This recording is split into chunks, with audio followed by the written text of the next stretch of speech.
السلام عليكم البنات، كيف دايرين؟ بخير هانيين كلشي مزيان. اش كتعاودوا؟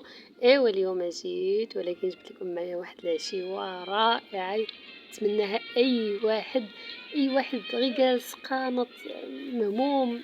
احسن حاجه هي تخرج على البحر او شي مكان شي طبيعه ودير عشيوه ديالك او لا غدار. صراحه واحد الجو لا ما اي واحد يقدر يحسدك عليه، غير ديك ريحة الماء وريحة الرملة وريحة البحر وريحة العوبان. صراحة يا سلام.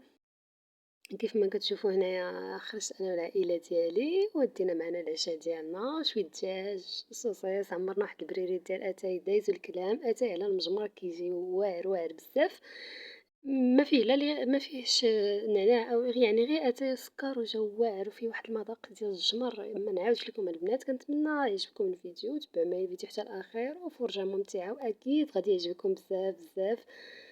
كنتمنى لكم فرجه ممتعه، وإلا عجبكم الفيديو خليو لي لايك وكومونتير زوين.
وهنا المتتبعين ديالي كيكون الفيديو ديالي ساهله، درت لكم انا واحد الفيديو.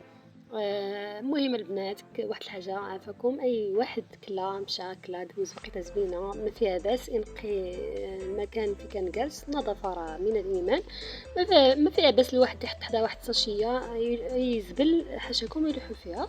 وكا غادي نكونوا حافظنا على البحر ديالنا، واي واحد جا تعجبو مدينه اكادير ويشكر الناس ديال اكادير. والى فيديو قادم ان شاء الله كيف ما قلت لكم ما تنسونيش من تعليق وجيم.